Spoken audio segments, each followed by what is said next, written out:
এ জগতে একদম নতুন, দায়ী ইলাল্লাহর এই কাজে আমি একেবারে নতুন, মাত্র 3 বছর। আজ পর্যন্ত ডবল মাহফিল আমি করি নাই। আমি হজে গিয়েছিলাম 45-46 দিন ছিলাম মক্কা মদিনায়, এসেছি আজ 13-14 দিন। খাতাটা রেখে গেছে এক মাওলানার কাছে। আজকের এই মাহফিলের সব অপরাধ দোষ আমার ঘাড়ে, দোষ সবচাইতে বেশি কমিটির। ওনারা আমার খাতায় যে নাম্বার লিখে দিয়েছে শেষে 82, কার এই নাম্বার? কার? ও নাম্বারটা বন্ধ। কমপক্ষে 12 দিন কল দিয়েছে, নাম্বারই বন্ধ। তো করবে কি সেই লোকটা? করবে কি? প্রত্যেক দিন 500-600 করে দাওয়াত আসে। শুধু আমি দেশে না, 24-25টা রাষ্ট্রে যাওয়া লাগে। মনে করছেন হুজুর ছোট? সব দোষ এখন মানুষ আমার দেয়। হ্যাঁ হুজুর এত দেরি করে কেন? 12 দিন কল দিয়ে তো এ নাম্বার বন্ধ, করবে কি সে বাধ্য হয়ে সিরাজগঞ্জে দাওয়াত নিয়ে ফেলেছে। ওরাও পোস্টার ছাপিয়েছে, ইনারা 10 দিন আগে বলছে হুজুর আমাদের পোস্টার হয়ে গেছে। আমি কি মারা যাব নাকি? আর আমি মেশিন মনে হচ্ছে। আমি তো আসছিলাম না, জোর করে নিয়ে এসেছেন আপনারা। আমি ডবল মাহফিল করি না, আমার গলা পারে না, শরীর পারে না। 2 দিকে একটা কন্ট্রোল করতে গেলে মানুষ পারে কতক্ষণ? এত করে নিষেধ করলাম কর্তৃপক্ষকে, এবার মিস্টেক হয়েছে আপনাদের কারণে। দাওয়াত দিয়ে কোনো খোঁজই নেই, আর নাম্বার দিয়েছে এমন নাম্বার বন্ধ থাকবে কেন? কমপক্ষে 12 দিন কল দিয়েছে, একদিনও নাম্বার ঢোকেনি। ও বাধ্য হয়ে কেটে দিয়ে অন্য জায়গায় নিয়ে নিয়েছে। আর আমি থাকলে কাজ হতো না। আমি ছিলাম তো 45 দিন মদিনায়, এসে দেখছি মিস্টেক হয়ে গেছে। আর সব দোষ এখন আমার। মানুষের কোনো কমন সেন্স নেই, আন্দাজে একজনের গালি দিলেই হলো।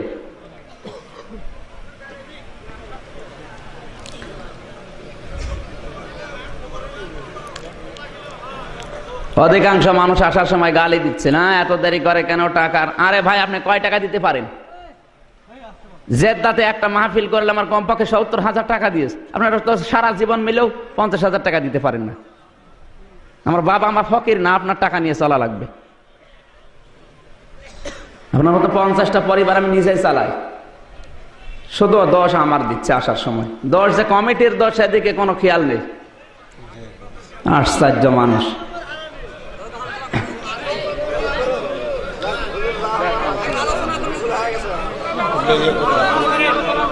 না, মানুষ আন্দাজে ভুল বুঝবে কোন কারণে? আমি তো আর ইচ্ছা করে এই কাজ করিনি। আমার মাহফিল যেখানে থাকে, আমি মাগরিবের নামাজ পড়ি সেখানে যাই। আশ্চর্য মানুষ। আসলে কিছু মানুষ না বুঝে দোষ দিচ্ছে আমার তো দোষ নাই জায়গায়। দোষ হয়েছে মাওলানার কাছে খাতা রেখে গিয়েছিলাম, ওই লোকটা আর কমিটির। এনারা যে তোমার কুষ্টিয়ায় যে যোগাযোগ করে দিত, আমার তো নাম্বার আমি দেশে রেখেই গেছি 45 দিন। মোবাইল 24 ঘন্টা আমারটা খোলা। আপনাদের কোনো খোঁজ নেই, 10 দিন আগে খোঁজ নিচ্ছে। বসেন, যারা এসেছেন, এটা মমতাজের কনসার্ট না, বসেন। ডানা কাটা পরই আসলে তো 1 রাত না 10 রাত জেগে থাকতে পারেন। আমার দাদা একটা গল্প বলছিল, ছোট্টবেলায় 2 বন্ধু গেছে কনসার্টে। একজন বলছে ভাই আমার জায়গাটা একটু দেখেন, আমি বাইরে থেকে ঘুরে আসি। বলে তুই বাইরে যাবি মানে? বাইরে গেলে জায়গা হারাবি, কারণ এখন ডানা কাটা পরে সব আসবে। সামনের লোক বলে আমার বাইরে যাওয়াই লাগবে। কেন? আমার মুখের ভেতরে পানের পিক, না গেলে হবেই না। পেছনের বন্ধু বুদ্ধি দিচ্ছে তুই কি পাগল? সামনে যাই লোক আছে, ওই লোকের পকেটে ফেল। টের পাইলে? বলে টের পাবে কি করে?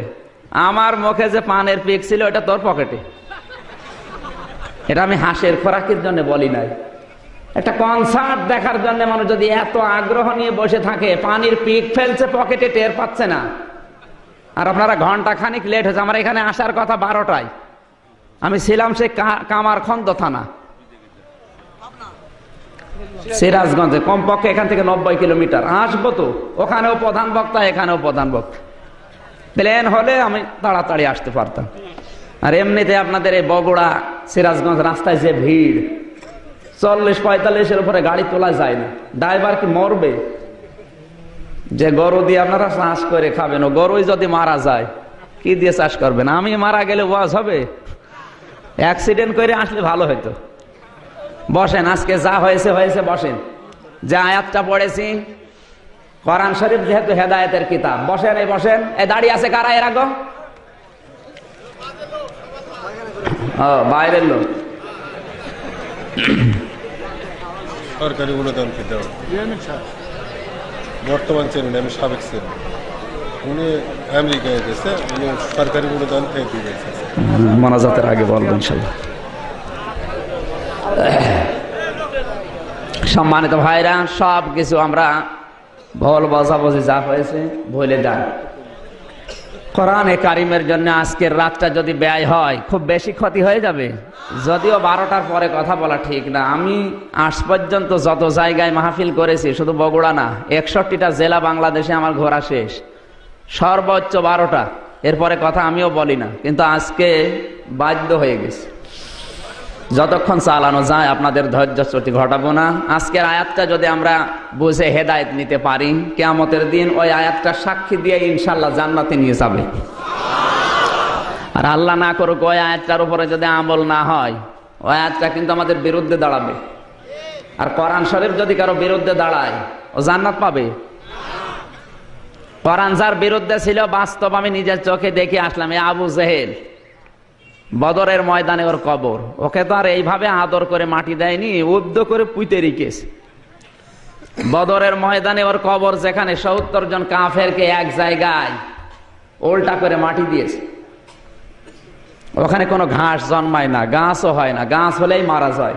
সৌদি আরবের ড্রাইভার আমার সাথে ছিল, জিজ্ঞাসা করলাম, ইয়া আখি, এ ভাই এই গাছগুলো বাঁচে না কেন? বলছে, হুজুর আপনি জানেন কবর কার? কার? শয়তানের বাচ্চা। শয়তানের বাচ্চা কে? বলে আবু জেহেল। ওরে বাবা, আবু জেহেলের কবর? বলে অনেক পানি দেওয়া হয় কিন্তু গাছ বাঁচে না। তার মানে ওর কবরের ভেতরে মনে হয় শরবত খাওয়াচ্ছে আল্লাহ। পাশেই সাহাবীদের কবর।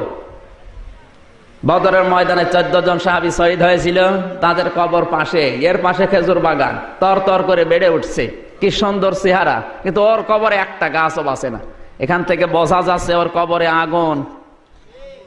কথা বলেন।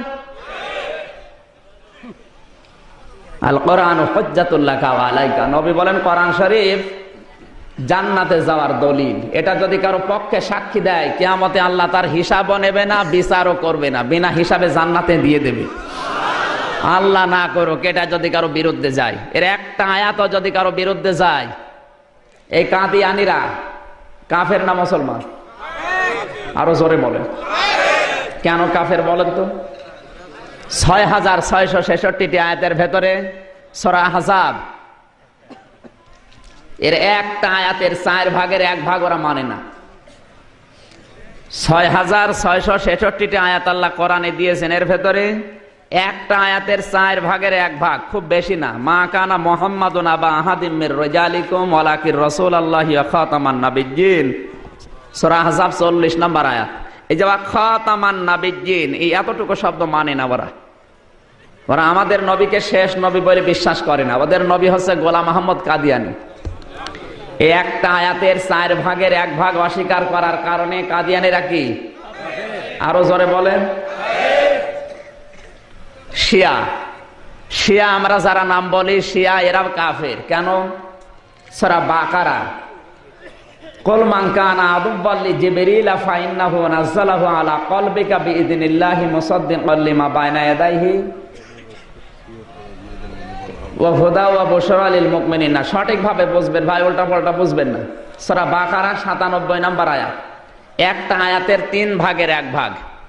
কুল মান কানা আদুব্বাল লিজিবরিল, হে নবী আপনি বলুন যারা জিবরাইলকে শত্রু মনে করে। কেন? শিয়াদের ধারণা জিবরাইল ফেরেশতা আসবে আলীর কাছে, না এসে ভুল করে গেছে মুহাম্মদের কাছে। একটা আয়াতের 3 ভাগের 1 ভাগ না মানে না, এজন্য ওরাও কাফের। আর বাংলাদেশে নামধারী আমরা যারা মুসলমান, 96 ভাগ মুসলমান এই দেশে। 6666টি আয়াতের টাটকা 250 আয়াতের দেশে অনেক মানুষই মানে না। জিহাদের আয়াত আছে কোরআন শরীফে প্রায় 500, সরাসরি আছে 250।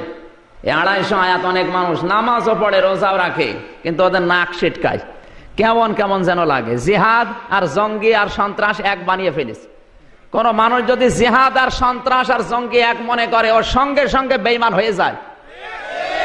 কারণ জঙ্গি নির্মূল করার জন্য জিহাদ দরকার, সন্ত্রাস নষ্ট করার জন্য জিহাদ দরকার।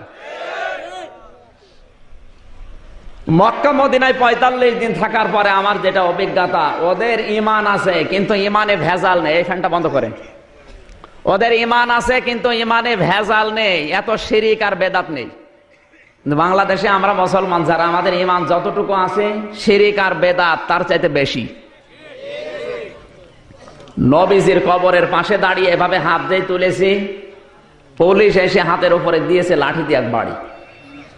আমার দিকে ডাক দিয়ে বলে, ইয়া হাজিউল হুজ্জাত, নবীর কাছে কি চাচ্ছেন? আপনার যদি কিছু দরকার হয় পেছনের দিকে ঘোরেন, কাবা শরীফের দিকে তাকান, আল্লাহর কাছে বলেন। তামাম দুনিয়ার মানুষ যাকে সালাম দিতে যাচ্ছে, সেই নবীর কবরের পাশে দাঁড়িয়েও দোয়া করা জায়েজ নেই। আর বাংলাদেশে গরু ছাগল মরে যায়, কবর 3 তালা হয়। আমি এই জন্য বলছি, এই দেশে যতটুকু ঈমান আছে তার ভেতরে শিরিক আর বেদাত বেশি। মহিলারা অধিকাংশ মানুষ, আমি দেখেছি বাস্তবতায়, চট্টগ্রাম বিভাগে এটা বেশি। ওরা সুন্দর করে মোরগ পোলাও রান্না করে নিয়ে যায় বিভিন্ন পীরের দরবার। ওরা এলাকায় তো পীর বেশি। যদি জিজ্ঞাসা করেন, মা আপনি কোথায় যাচ্ছেন? বলে, আমার ছেলে মেয়ে হয় না 10 বছর, এই জন্য যাচ্ছি বাবার দরবারে। এই বগুড়াতে কুকুর আছে না নেই? কুকুরের বাচ্চা হয় প্রতি বছর 8টা 10টা করে। ও কোন পীরের দরবারে গেছে বলেন তো? 10টা করে বাচ্চা জন্ম দিচ্ছে প্রতি বছর, একটা বাবা লাগে না। আর আমাদের একটা জন্ম দিতে যে 4-5টা বাবা মারা শেষ। কুকুরের চাই তো ইমাম আনাবের খারাপ হয়ে গেছে। মা বোন যদি এসে থাকে, সৌদি আরব কিন্তু বাংলাদেশের মতো এতটুকু রাষ্ট্র না। এই কান লাগান, পুরা বাংলাদেশ 14টা জোড়া দিলে যত বড় হবে, সৌদি আরব একাই অত বড়। প্রায় 8টা 10টা প্রদেশে গিয়েছিলাম। জেদ্দায় গিয়েছি, মক্কা, মদিনা, রিয়াদে, তায়েফে, দাম্মামে, নাজরানে, যত জায়গায় আমি গেছি একটা মাজার নেই, একটা পীর নেই। আর যত মাজার, পীর আর ভণ্ড বাংলাদেশে, ভারত আর পাকিস্তানে।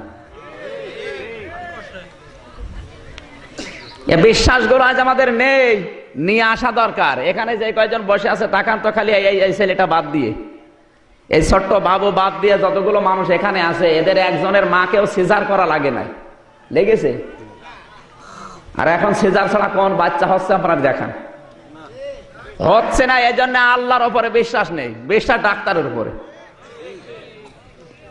2 মাস 3 মাস পেটে সন্তান আসার পরে বলে, দেখো আমারে নিয়ে যাও। কোথায়? চেক করো আমারে, আমার পেটে যেটা এসেছে এটা জন্ডিস না লেডিস দেখা লাগবে। মানে ডাক্তারের উপরে ভরসা করে ফেলেছে, আল্লাহর দরকার নেই। এজন্য আল্লাহ ওই ডাক্তারের মাধ্যমে হাইব্রিড বাচ্চা কেটে বের করে। সম্মানিত ভাইরা, সম্মানিত মা বোনেরা, বিশ্বাস আনা দরকার কোরআনে কারিমের উপরে। এবার কান লাগান, 1500 বছর আগে কোরআন জানিয়েছে, ওয়ালাউ আন্না আহলাল কুরা আমানু ওয়াত্তাকাউ লাফাতাহনা আলাইহিম বারাকাতিম মিনাস সামাই ওয়াল আরদ। সূরা আরাফ 9 নম্বর পারা, 2 নম্বর পৃষ্ঠা, 1 নম্বর লাইনে 96 নম্বর আয়াতের প্রথম অংশে আছে। তাফসিরে তাবারি, তাফসিরে মাযহারি, তাফসিরে খাজেন, তাফসিরে জালালাইন, তাফসিরে ইবনে কাসির, ফি জিলালিল কোরআন, তাফসিরে কাবীর, আইসারুত তাফাসির, তাফসিরে মনির। 1টা 2টা না, বিশ্ববিদ্যালয় প্রায় 26 খানা তাফসির আমি আয়াতের সাথে মিলিয়েছি। সব মুফাসসির এই আয়াতের ব্যাপারে একই বক্তব্য দিয়েছেন। সুবহানাল্লাহ বলতে পারেন না? আল্লাহ তাআলা বলেন, ওয়ালাউ আন্না আহলাল কুরা, গ্রামের লোকেরা, জনপদের লোকেরা যদি ঈমান আনে, আমানু ওয়াত্তাকাউ, আর আমাকে ভয় করার নীতি অবলম্বন করে, লাফাতাহনা, সুপারলেটিভ ডিগ্রি দিয়েছেন আল্লাহ।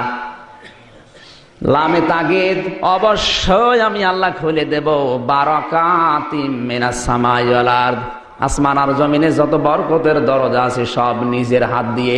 কার হাতে? আল্লাহ যদি কুদরতি হাত লাগায় কোন জায়গায়, ওটা আর খোলা লাগবে? এই জন্য লাফা তাহনা দিয়েছেন।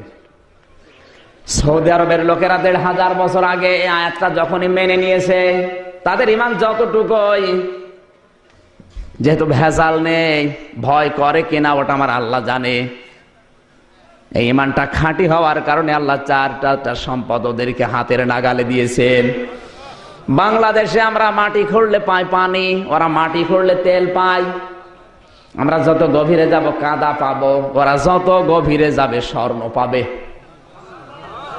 ওহদ যাই পাহাড়, হযরতে আমিরে হামজা যেখানে ঘুমিয়ে আছে, সাজ্জেদের শাহাদা, 2 কিলোমিটার পাহাড়। কয়েকদিন আগে প্রমাণ হয়েছে পুরা 2 কিলোমিটার পাহাড়ি স্বর্ণ। ওখান থেকে তুলতেছে রিফাইন করে 22 ক্যারেট, 21 ক্যারেট, 18 ক্যারেট করে বিশ্বে বিক্রি করছে। কোনো অভাব নেই। ওদের এক একজনের পেট 4-5টা তরমুজের মতো, আর আমরা না খেয়ে মরি। ওদের আছে কয়লা, ওদের আছে পাথর, কোনো অভাব নেই, অথচ কোনো ফসল হয় না। 200 কিলো 400 কিলো চলে যাবেন, শুধু মরুভূমি, পাথর, পাহাড় আর বালি, কোনো ফসল নেই। খাবারের অভাব আছে? আল্লাহর ওয়াদা মিথ্যা না। আল্লাহ তাআলা ওয়াদা দিয়েছেন লাফাতাহনা, আমি আল্লাহ খুলে দেব। আমরাও যদি বাংলার জমিনে 96% মুসলমান ঈমান আনতে পারতাম, আর ঈমানের দাবি অনুযায়ী যদি ভয় আমাদের থাকতো, এদেশে এখনো মাটির নিচে কমপক্ষে 7টা খনিজ সম্পদ পাওয়া যাচ্ছে। কক্সবাজারে, সেন্ট মার্টিন দ্বীপের নিচে, চট্টগ্রামে, এদিকে ঠাকুরগাঁও, নীলফামারী, রংপুর, আর ওইদিকে মাগুরা, এই 7টা জেলায় আমার আল্লাহ 7টা সম্পদ লুকিয়ে রেখেছেন। সমস্যা হচ্ছে তুলতে পারি না, কারণ ওই রকম ঈমান নেই। স্বর্ণের পাহাড় 2 কিলোমিটার, কোনো অসুবিধা নেই, যার যে দায়িত্ব পালন করে যাচ্ছে। আর এই দেশে স্বর্ণ না, কেউ যদি পায়খানার পাহাড়ও পায়, অজ্ঞান হয়ে যাবে। কারণ ওই ঈমান তো আমাদের এখনো তৈরি হয়নি। মসজিদে নববীতে নামাজ পড়ে বের হচ্ছি, দেখে একটা মোবাইল পড়ে আছে, তাকিয়ে দেখলাম লেখা আইফোন। আইফোন বোঝেন? বাংলাদেশের টাকা অনুযায়ী ওই মোবাইলটার দাম কমপক্ষে 1,80,000 টাকা। 1,80,000 টাকার মোবাইল পড়ে আছে, কেউ নিচ্ছেও না, ধরেও না, দেখেও না কেউ, কারণ ধরা পড়লে কি কেটে দেবে। একবার সাহস করছিলাম তুলে নেব না, মনের ভেতরে ভাই নতুন হাজি, দেশে গেলে মানুষ বলবে হাজি সাহেব চোর। সাথে যে লোকটা ছিল বলে, ওইদিকে তাকাবা না, দরকার নেই, যার জিনিস হয় সে নিয়ে যাবে, যাক না ওখানে পড়ে নষ্ট হয়ে যাক, তোমার কোনো দরকার নেই। 1,80,000 টাকার মোবাইল পড়ে থাকে, কেউ নেয় না। এদেশে তো 80 পয়সা থাকে না। এজন্য আমাদের উচিত আল্লাহর ঘোষণা, ওরা 1,500 বছর আগে মেনে নিয়ে যদি এই প্রমাণগুলো পায়, আল্লাহকে আমাদের সাথে মিথ্যা ওয়াদা করিস, তাহলে আমরা তুলতে পারছি না। অবশ্যই আমাদের ঈমানের ঘাটতি আছে, আর ভয় নেই। বলেন, আল্লাহ রাব্বুল আলামিন আমাদেরকে এই 2টি কন্ডিশন মেনে বাংলাদেশে যদি এগুলো তুলতে পারে, বিশ্বাস করেন অভাব বলতে কি এটা থাকবে না। প্রধানমন্ত্রী শেখ হাসিনা 41 সাল পর্যন্ত টার্গেট দিয়েছে, 41 সাল লাগবে না। 41 ঘন্টায় বাংলাদেশ ডিজিটাল হওয়া সম্ভব, যদি 1628 জন মানুষ হযরত ওমরের মতো তৈরি হয়। এদেশের দায়িত্বে এখন আছে 1628 জন মানুষ। এই মানুষগুলোর চরিত্র হযরত ওমরের মতো যেই দিন হবে, ডিজিটাল হওয়ার জন্য 41 সাল, 51 সাল না, 41 ঘন্টায় যথেষ্ট। আল্লাহ আমাদের ওই রকম কিছু দান করেন, জোরে বলেন আমিন। দরুদ পড়ি, সালাম পাঠাই বিশ্ব নবীর উপরে, যাকে আল্লাহ তায়েফে পাঠিয়েছিলেন কোরআন প্রচারের জন্য। এতদিন শুধু কোরআন হাদিস পড়ে ওয়াজ করেছিলাম, আর এখন নিজের চোখে দেখে আসলাম। আল্লাহর নবীকে তায়েফের ময়দানে কাফেরেরা যে জায়গায় পাথর দিয়ে আঘাত করেছিল, জায়গাটাতে অনেকক্ষণ দাঁড়ালাম। তার কাটা দিয়ে ঘেরা আছে জায়গাটা। 3 দিনের না খাওয়া নবী নড়তেই পারে না, ওরা পাথর মেরে মেরে রক্ত ঝরাচ্ছে শরীর দিয়ে। নবীজি রক্তগুলো মাটিতেও পড়তে দেয় না, নিজের শরীরের রক্ত আবার নিজেই মাখতেছে। জিবরাইল এসে বলে, ইয়া রাসূলুল্লাহ, রক্তগুলো মাটিতে পড়তে দেন না কেন? বিশ্বনবী বলেন, ভাই জিবরাইল, রক্ত যদি মাটিতে পড়ে আমার আল্লাহর রাগ হয়ে যেতে পারে। দ্বিতীয়ত এই জায়গায় নবীজির রক্ত ঝরেছে, ওই জায়গাটা মার্ক করা আছে। নবীজি আমার হাঁটতে পারে না, উঠতে পারে না, ওরা জোর করে দাঁড়িয়ে ধাক্কা দিয়ে হাঁটিয়ে দিচ্ছে। 3 নাম্বার জায়গায় যে বিশ্ব নবী বেহুশ হয়ে পড়ে গেলেন।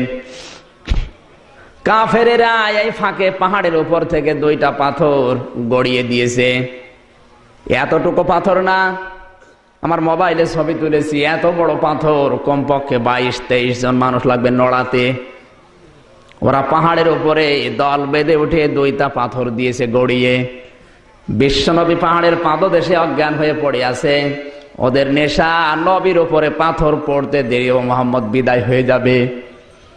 কোরআনে কারীম জানিয়েছে, আল্লাহু ইয়াসিমুকা মিনান নাস ইন্নাল্লাহা লা ইয়াহদিল কওমাল কাফিরিন। জোরে বলেন আল্লাহু আকবার। সূরা মায়দা 6 নাম্বার পারা 18 নাম্বার পৃষ্ঠা 12 নাম্বার লাইনে 67 নাম্বার আয়াতের শেষের অংশে আছে। তাফসিরে তাবারি থেকে বলছে,